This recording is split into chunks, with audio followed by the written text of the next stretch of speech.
6章，我们要从13节看到23节。好，预备好了，我们要一起来读上帝的话语，一起来。耶稣到了该撒利亚腓立比的境内，就问门徒说：“人说我人子是谁？”他们说：“有人说是施洗的约翰，有人说是以利亚，又有人说是耶利米，或是先知里的一位。”耶稣说：“你们说我是谁？”西门彼得回答说：“你是基督，是永生上帝的儿子。”耶稣对他说：“西门巴约拿，你是有福的，因为这不是属血肉的指示你的，乃是我在天上的父指示你。我还要，你是彼得。我要把我的教会建造在这磐石上，阴间的权柄不能胜过它。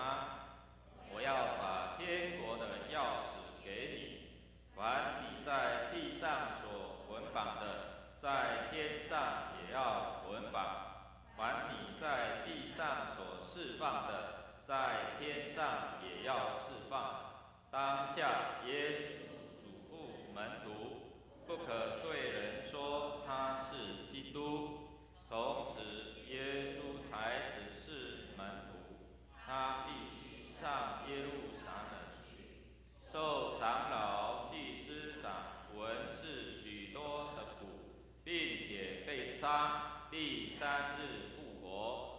彼得就拉着他，劝他说：“主啊，万不可如此，这事必不临到你身上。”耶稣转过来对彼得说：“撒旦，为我后边去吧！你是绊我脚的，因为你不体贴神的心，只体贴人的意思。”感谢主，透过我们一同的敬拜，我们一起来了解圣经。但是有时候，我们自己在看圣经的时候，我们却不明白。当圣灵如果没有感动我们就不明白耶稣的心意。我们不明白耶稣的心意，我们就无法照他的指示而行。今天透过这段经文，跟大家一起来分享门徒，或者是在指你我，其实不懂耶稣的心了。可能彼得讲鸡但是耶稣讲的是鸭所以鸡同怎样鸭讲你在讲的跟我在讲的根本就对不上好，记得在上个礼拜我们谈到什么？我们一直在谈彼得，对不对？谈彼得，透过彼得生命的转变，要来看你我的生命会不会从一般的信徒进入到门徒的生命。这个是牧师在这几个月所要跟大家分享的。这是我们从慕道我来教会，我听看看，这个圣经在讲什么？福音是什么？耶稣是谁？我可不可以信靠他？透过这样进入到成为一个基督徒，所以我们有安排，我们有安排洗礼。当你明白了这个福音，接受福音，洗礼，进入到上帝恩典的里面，成为他所爱的儿女。但是我们的生命不是只有停止在这样。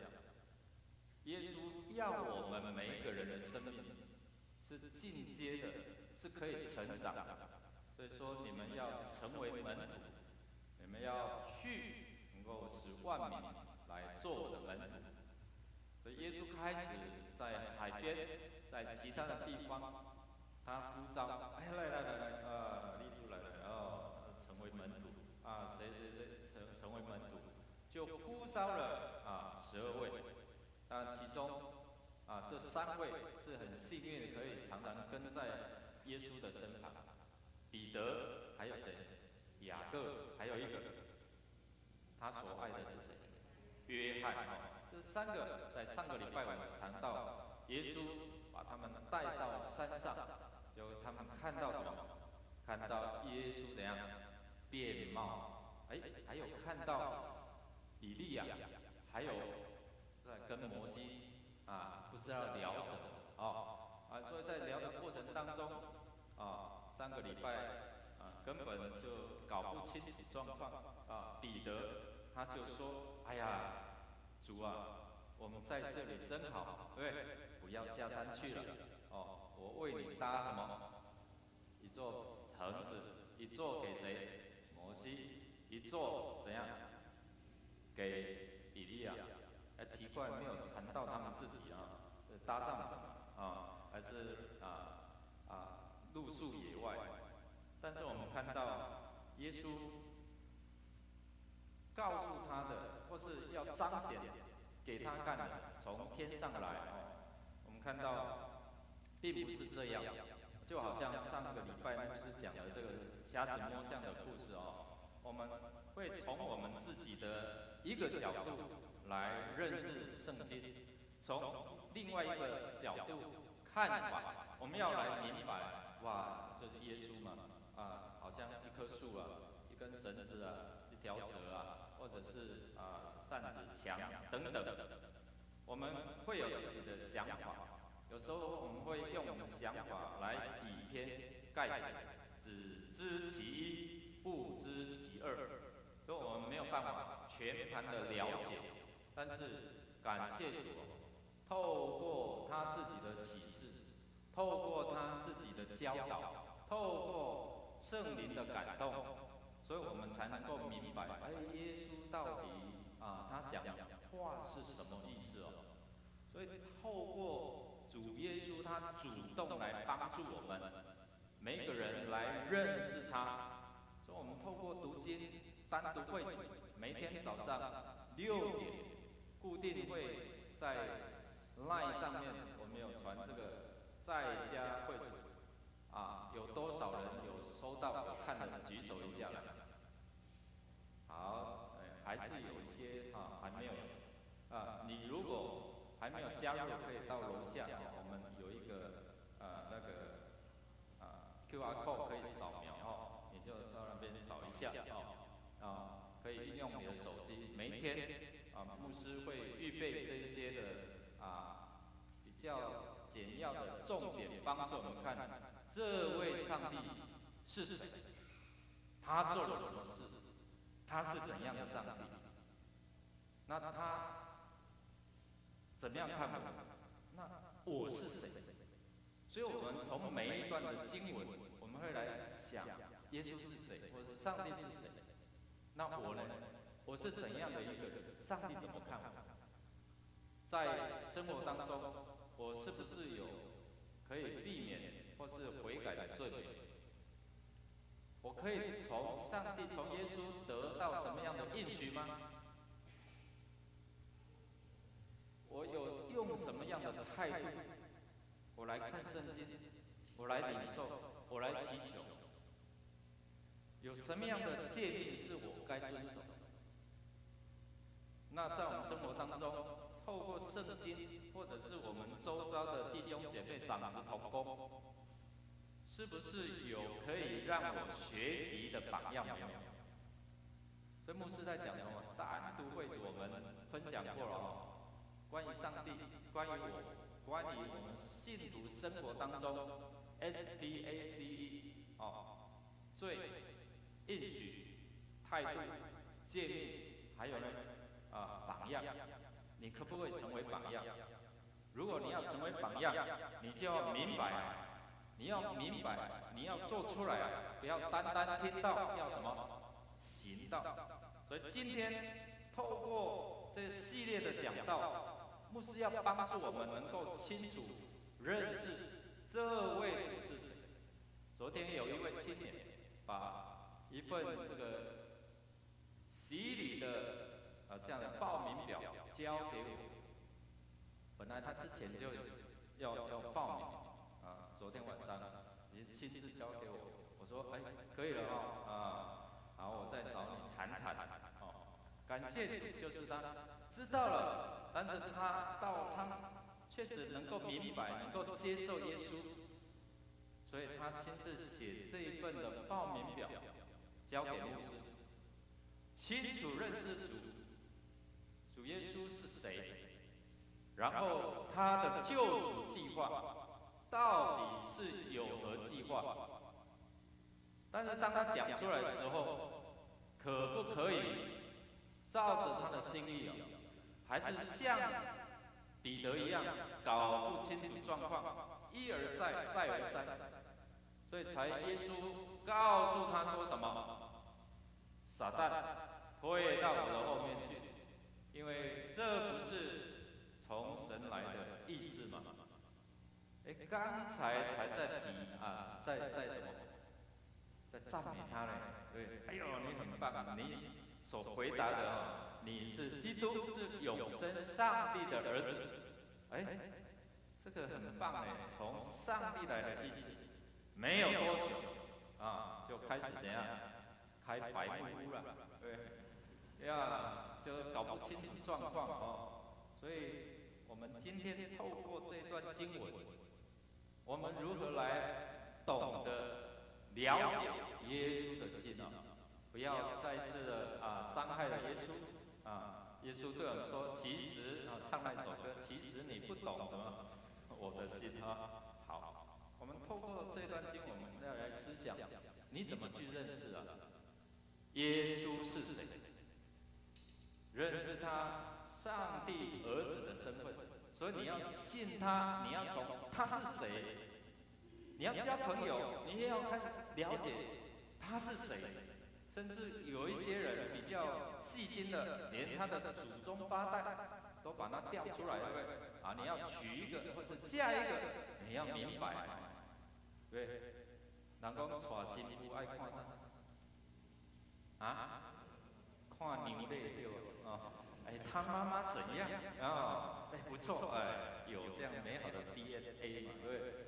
所以要了解嘛，要了解这个背景，你才能够安心的将你的一生彼此的交托我们也是一样我认识到这位耶稣是谁，你如果清楚明白，你才能够放心将你的一生交给他嘛。他会为你负责，他会帮助你，他是把你带到一个可能伤害或者是惧怕的地点、境界，或者是把你带到一个很丰富的境界，是幸福的境界。好，所以我们来明白到底认为耶稣是谁。耶稣问他们一般人对我的看法，弟兄姐妹，你对耶稣的看法，他是谁？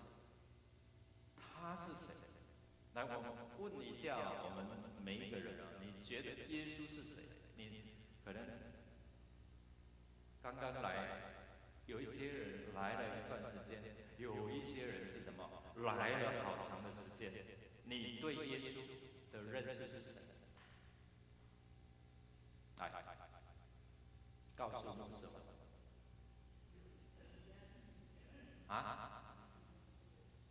救主对，还有呢？神，但是上帝本身，还有就这样吗？耶和华他是上帝本身没有错，还有就这样吗？听我们祷告的，还有他是公义的很棒。还有他是你的好朋友，对季后编六主席说嘛，对还有呢，好牧者。圣经里面很多告诉我们说，他是复活的主，他是医治的，他是供应人，可以得胜有余的。他是谁？引导我们。他是谁？哇，很丰盛的。所以我们看到人说他是谁，从当时候他可能是施洗约翰啊。所以圣经告诉我们，有一些人说，哎，耶稣就是施洗约翰，因为他传讲天国悔改的道理。他说一出来是讲什么？天国近了，你们要悔改嘛。哎，这个跟约翰传的一不一样？一样啊。施洗约翰出来，天国近了，你们要悔改。到底是谁先谁后啊？到底是谁主谁什么仆啊？所以后来我们才知道，透过施洗约翰说，我不是那一位了，我连替他什么解带都还不配啊，我替他做什么都还不配嘛，对。好，所以有人就开始说，他是施洗约翰。另外有人说他是谁？他是以利亚，是先知。他看过他行什么神迹奇事吗？在之前我们看到他行什么喂饱4000人，对不对？之前喂饱5000人。那在马太的15章里面又有另外一个神迹，喂饱4000人。所以他是以利亚在世啊。那有人说他是谁？可能是耶利米，或是先知其中的一位。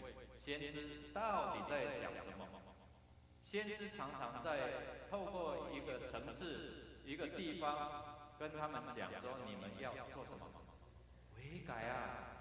上帝要怎样处罚了？所以你们要悔改啊！好像谁跑去尼尼微城本来上帝叫他去被吞到大鱼里面去的那位约拿，对，上帝要他去尼尼微城，告诉他们，你们错了，你们要悔改不然这个城这些百姓就要面对一些的处罚了，毁灭啊，所以他们就悔改。所以透过这样的一个历史，他们在想说，这位耶稣可能跟这些先知有关好，那耶稣就问了，那你们说我是谁？你们看见什么？我们透过这样看见什么？透过这一段的回答回应，我们看到说，有人认识耶稣，只不过是一般的人，可能比较高一点的。道行高一点的，他会变一些什么神迹魔术所以有一些人对耶稣的认识仅仅在他是人，所以把他放在人的位阶上面，跟人来相比。但是我们刚才有一些回答，他是主，他是神，他是谁？他是复活的主。他是可以成为我们生命的主。牧师要问我们，到底你来教会信主那么久，或者是刚开始来，你对耶稣认识多少？这个关乎到你有没有要信靠他，或者是你怎么祷告来寻求他。如果你不明白，你的祷告就会局限嘛，不知道怎么祷告嘛。因为你不知道它的丰富，不知道它的属性，你就不知道怎么按照他的心意来祈求。好，第二，我们来看彼得怎么样反应你是谁？你是基督，是永生上帝的儿子。好，他讲的这句话代表什么？基督是什么？是受膏者，受膏抹的，是从上帝来的代表什么？上帝的儿子，就是代表他父亲嘛，这表达上帝。所以圣经告诉我们说，看不见的上帝透过他的爱子耶稣，把它表达出来，让我们看到，可能过去好像是虚幻的但是现在我们看到一个实体，看到一个实在，是可以给他的门徒。给这一些的信徒，给一般的人看得到、摸得到。那个有生病的妇人，只有摸了什么耶稣的什么他的衣角，结果就得医治了。他看得到，触摸得到。当他复活的时候，这一些心里面不相信的门徒，除非我看到，我亲手触摸，我才相信他是复活的主。所以当耶稣出现了，给他们看到，然后呢，不然你摸摸看哦，我的钉痕，我的受枪伤的地方，你摸摸看，哇，他们就悔改了。主啊，怜悯赦免我们嘛！我们的信心实在太不够了，我们只凭眼见，不凭信心来相信。这就是这个信仰，让你看得到。我们看到很多的宗教，这一些的教主，这一些的神明，你去看《封神榜》，都是人怎样封的啦。所以看《封神榜》，你要看哇，透过人来封立这些神明，然后再来拜他。但是耶稣不是，他是受圣灵的感孕，然后透过玛利亚借他的腹能够生出来。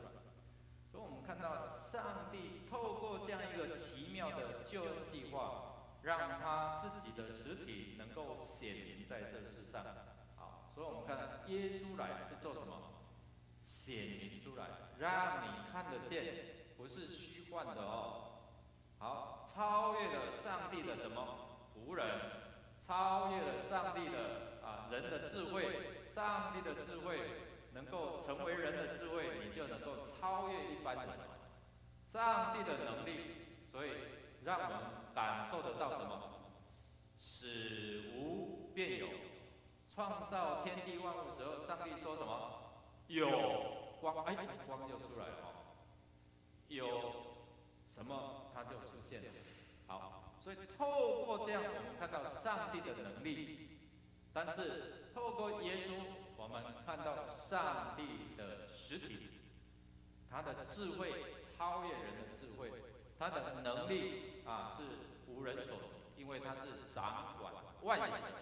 好，所以我们看到说，与人的看法有什么不同？刚才我们看到一般人看到耶稣是什么人但是彼得他所讲的从神来的是基督，表达说什么？他不只是人，他更是上帝，他带有人的形象，让我们可以触摸得到。他另外他是上帝的本身，因为他是有能力掌管万有，他可以使无变有，无柄恶语，最终能够喂饱书面上的5000人，但是又剩下了12来，就让他们看到使无变有的上帝。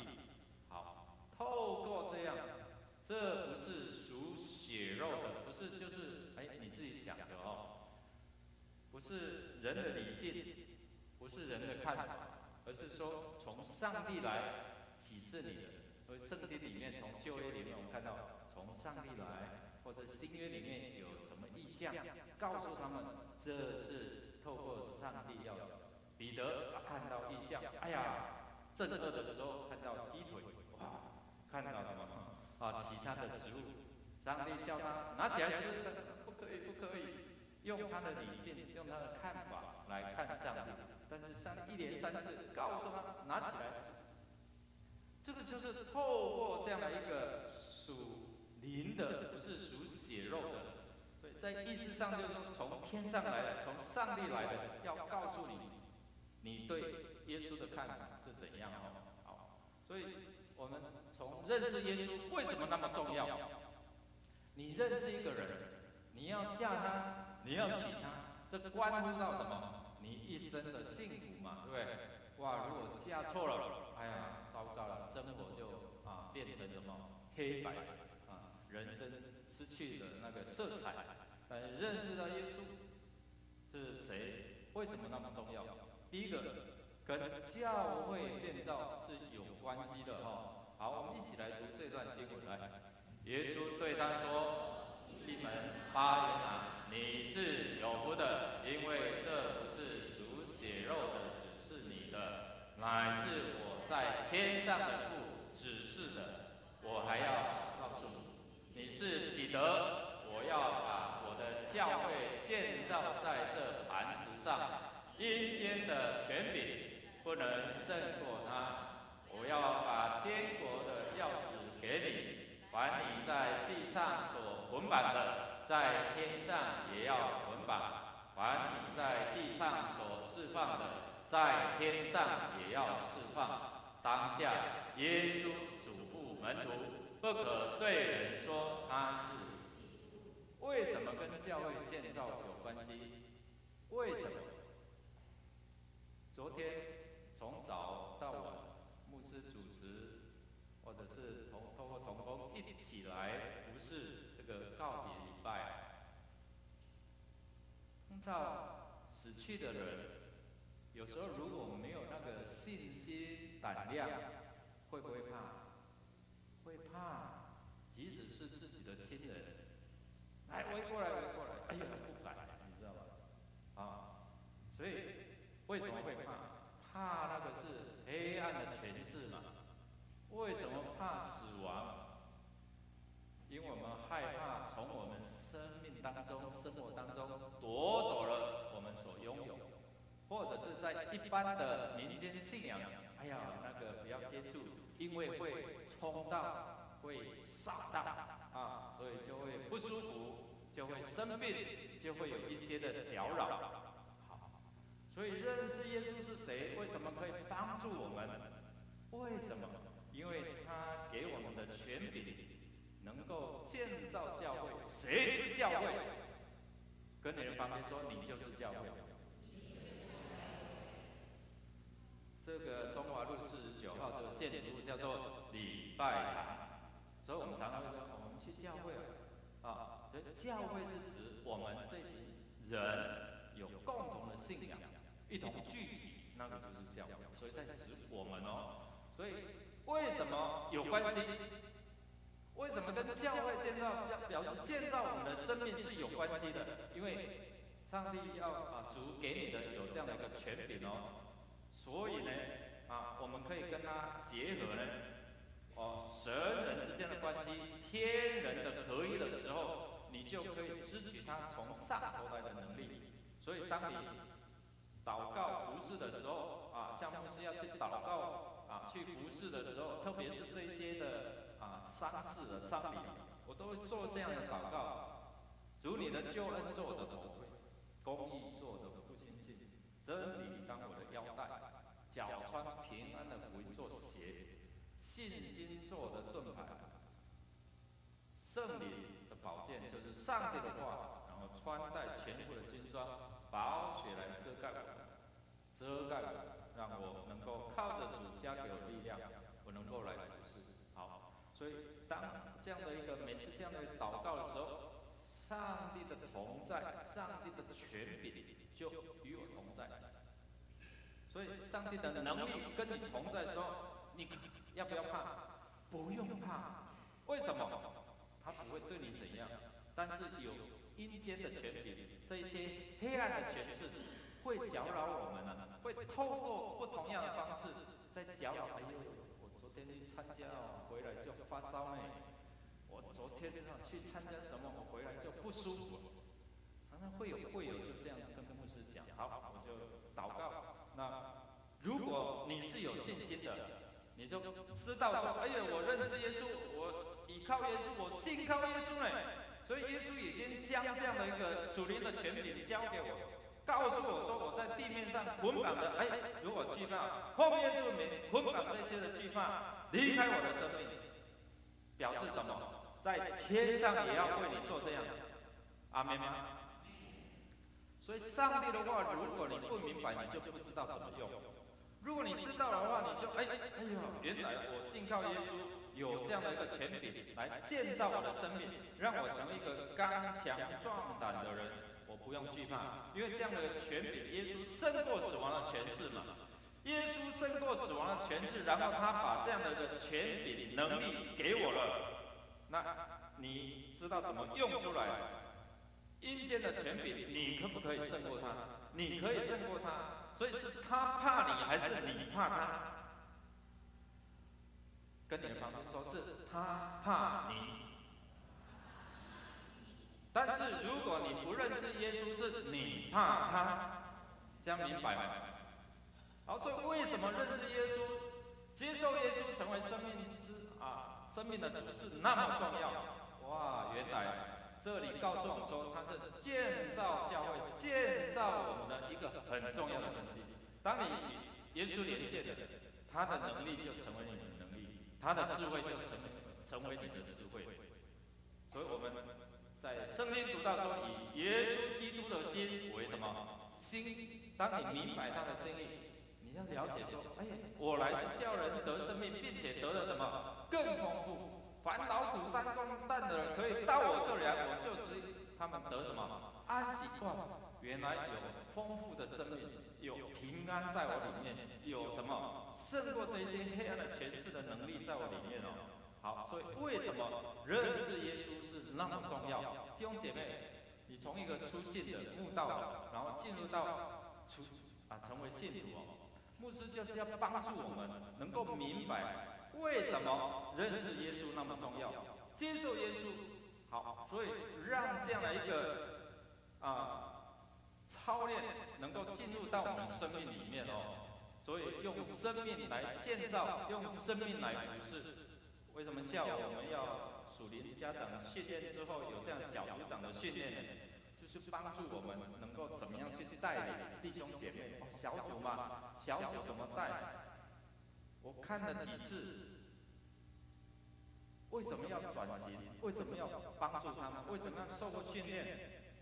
因为在带领的方式可能不是很恰当，带领的方式可能让新来的人要参加，可能有一些的却步，或者是无聊，或者是有其他的因素。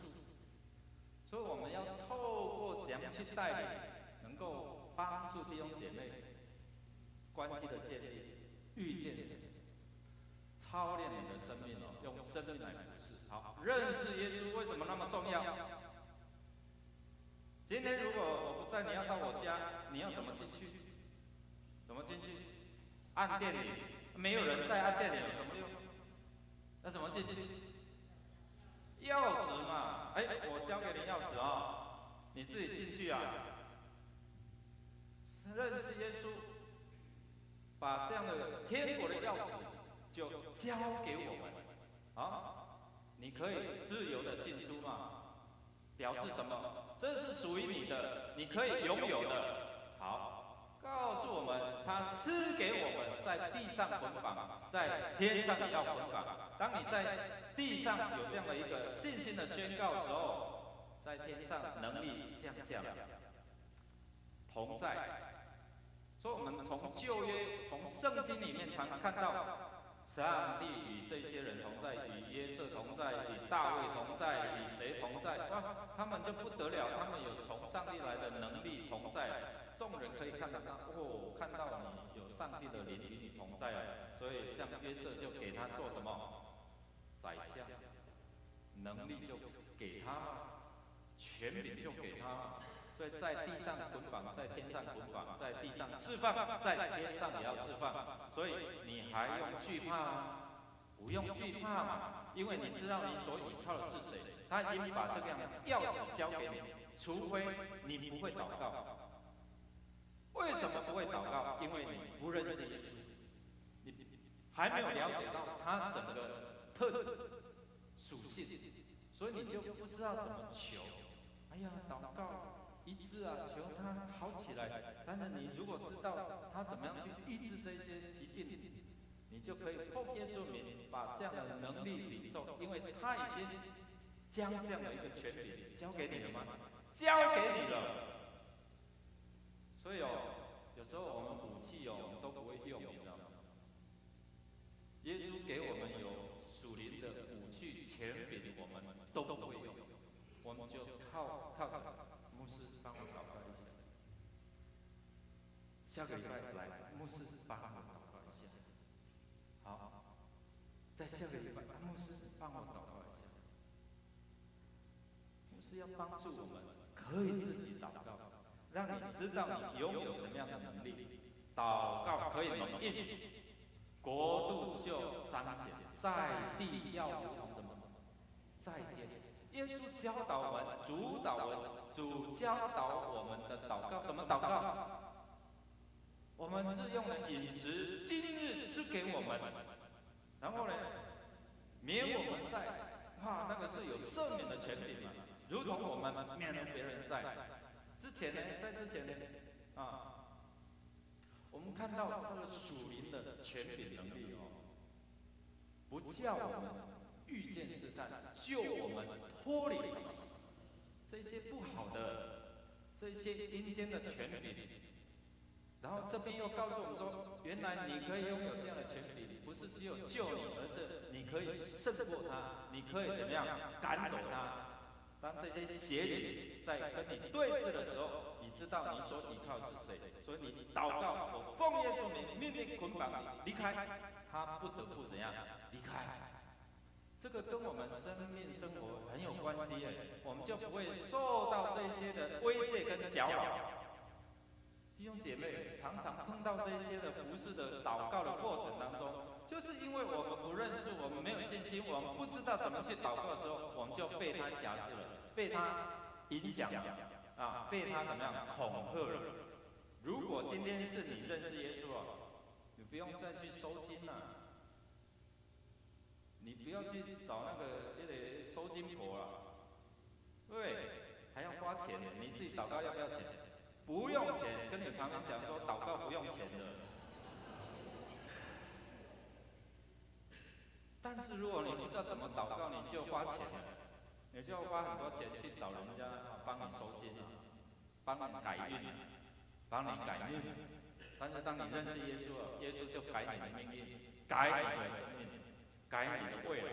好，所以我们看到在这边认识耶稣这样的一个祷告能够蒙应允，上帝的国在地上如同什么，在天上，就在你的家庭，就在你的职场，就在你的这样一个工作里面要彰显出来。第一个是身份，第二个要认识他的是他的工作他做什么？他来到世上那个世界是他来到世上要做什么？我们一起来念来。从此，耶稣才指示门徒，他必须上耶路撒冷去，受长老、祭司长、文士许多的，并且被杀，第3日复活。好，他来到世上，他必须要上耶路撒冷受死，并复活。这是耶稣要做的过程。但是彼得呢？彼得说什么？不可以，不要，就拦住。所以我们看到他必须要上，这是必要的是救赎的道路，是罪人的出路，是教会的盼望。告诉我们什么？十字架的救恩。为什么我们有十字架？十字架不是向他拜拜，而是在提醒我们，耶稣走上十字架的道路，所以我们不用再用牲畜来祭拜，我们不用再用这些贡品来拜拜，我们不用烧香来拜拜。为什么？因为耶稣为我们付上代价，上帝的羔羊除去世人的罪，所以我们看到旧约还用牲畜吗？在敬拜在祭拜但是新约之后，耶稣为我们付上代价，我们不用，我们用心灵跟什么诚实。我们要不要拿香？启示录说，圣徒的祷告就是馨香之祭，所以很多弟兄姐妹问牧师，那我去参加要不要拿香？我说不用，你告诉你的家人说，我的祷告是环保的香。我闻到那香味，我的鼻子都受不了。但圣经告诉我们的祷告，圣徒的祷告是馨香之祭，是来到神的面前。所以我们在都不烧金子了、银子了，对，哦，行天宫也不拿香，对，他的第3代接班人跑去信耶稣了，你知道吗？所以我们看到，我们回到新约，但是一般的民间宗教还停留在旧约啊。耶稣来已经帮助我们了，改变我们的生命了，改变我们的命运了，我们还要做这些吗？所以他是教会救赎的道路，是罪人的出路，是什么？教会的盼望。所以我不再受到这些的捆绑。你在安排这些的告别礼拜，我们家属有时候受到民间的传统信仰影响。哎呀，牧师，那个要看日子了。我说牧师已经帮你们看好日子了，看什么日子？大家可以来嘛，对不对？大家可以一同出席，一同来敬拜，一同来追思，一同来欢送。可是上帝所赏赐的是天天好日嘛，对。但是我们会受到那个农民历啊，哎呀，这天以什么，祭什么？哇！如果看了就糟糕了，对了，哎呀，本来要那天结婚的，所以现在家长说不可以，因为那边计嫁娶所以你看人就受到这一些的人的经验。那以现在来讲，急降，你看整个天气，整个都在变化。整个大自然在变化，不准啊！但是我们看到什么？看到我们如果从神来的是准的是好的。我们来看彼得的反应，彼得拦阻，劝他说不可，还拉着耶稣牵着他的手，他拦阻什么？耶稣走十字架的道路。所以我们看见什么？如果耶稣没有这样做，教会就没有出路。好，彼得这样的一个拦阻，其实就拦阻耶稣上十字架的道路。他说万万不可，这是不可临到你，这事是羞辱的，是痛苦的，你不要这样做。他不明白耶稣的心意所以其实耶稣就告诉他说，这个不是从神来，是从撒旦来的这样的一个意念好，彼得不愿主被杀，为什么？他不晓得主救赎的计划道成肉身的这样的一个目的是什么？不明白他认为弥赛亚是君王，他是骑战马来的，岂可这样？哎呀，骑驴就弱了一点了现在还要被杀，怎么可以这样？所以他就是费尽心力去阻止了。好，彼得他怎样？不信主复活，因为他说要复活，但是彼得不相信，他也不明白主有这样的能力，他可能是一个比较伟大的魔术师，可以变这些的神迹奇事，但是使人复活，这个是那根本不可能，他不相信所以他没有这样的一个信心。好，所以我们来看，到底彼得有什么问题？这个告诉我们说，到底我们有没有什么问题？我们的信仰有没有出了什么问题？客观自己的认识跟主观的这样的一个经历神的同在是有什么差距所以我想的跟你想的不一样。我摸的跟你摸的不一样。我摸的像就是大树嘛，像是一条蛇嘛，就是认识的不一样，部分的认识。对耶稣怎样？部分的认识，他是先知，他是摩西，他是谁？他是人，跟全部的认识。好，所以我们只知其一，不知其二。如果我们全盘的了解，你就会接受耶稣成为你生命的主如果你不了解，一知半解，只知一部分，哎呀，我看来寻找更伟大的、更有能力的。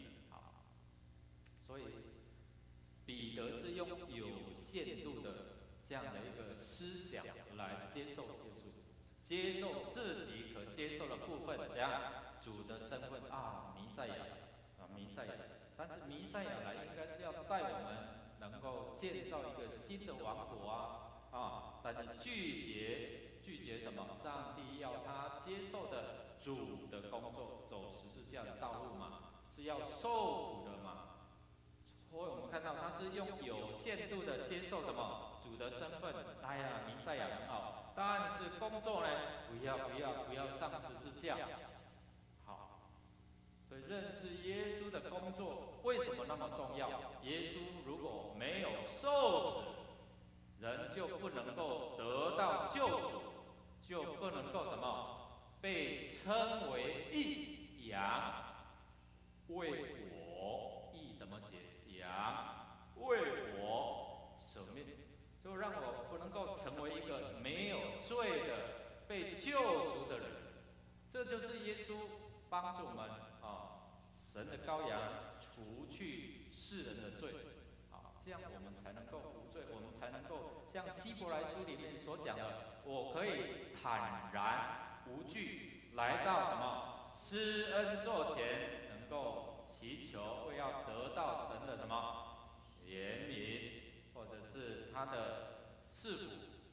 好，这个跟我们生命当中祷告有没有关系？有关系。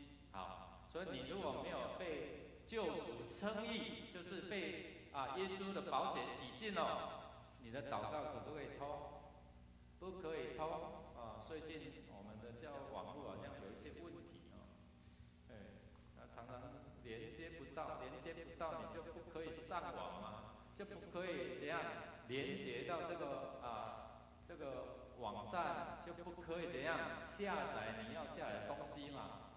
罪使我们跟神之间怎样也是有拦阻所以你祷告好像连结这样，哎呀网络不通，就没有办法领受你的祷告的应许医治耶稣赐福我，让我的工作顺利，让我的婚姻可以找到一个美好的对象，这个就被怎样拦阻了。好，所以耶稣如果没有复活，教会就不能够被建立。教会就是在指我们的生命就不能够被建立，我们的生命不被建立，就影响到我们的生活每一个环节就会出问题了。夫妻的沟通，亲子的沟通，婆媳的沟通，兄弟姐妹的沟通，每一个环节就会出问题。所以弟兄姐妹，耶稣说，当圣灵与你们同在的时候，你们就能够怎样明白你们就能够怎样靠着他所赐予的能力，可以能够帮助我们明白。所以当我们清楚知道耶稣他是谁，然后呢他的救赎计划是怎样，你就能够快跑来跟随他。这个就是要我们用生命来回应第二个，你有没有体贴主的心意耶稣说要走十字架的道路不要。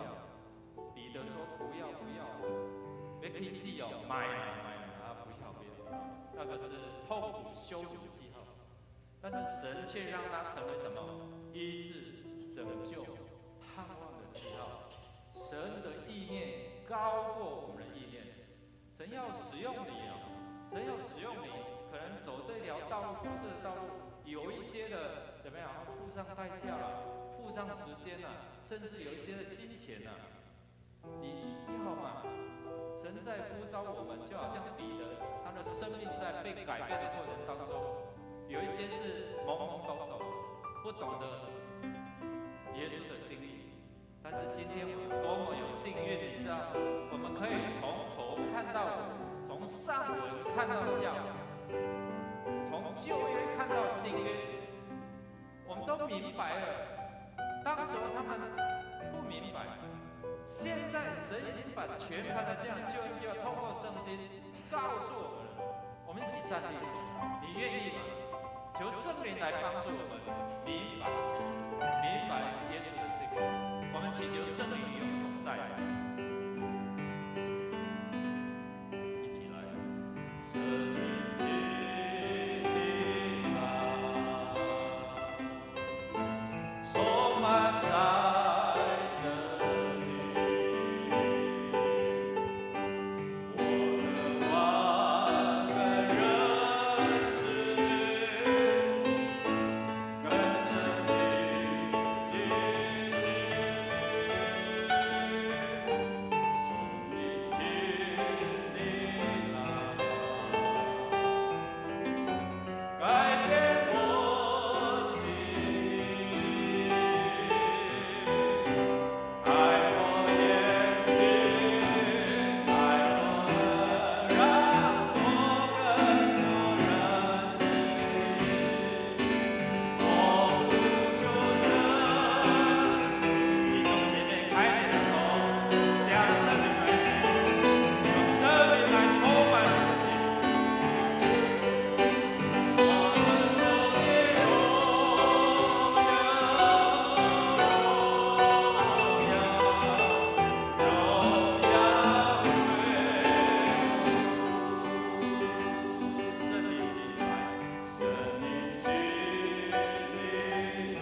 的力量，凡事都能。愿天父上帝你的爱充满我们，让我们知道你是爱我们的，在爱里面没有惧怕。谢谢耶稣，垂听我们同心合意的祷告，好，耶稣基督得胜的名求，阿门。坐下之前，跟你旁边坐一说，神与你同在，请坐。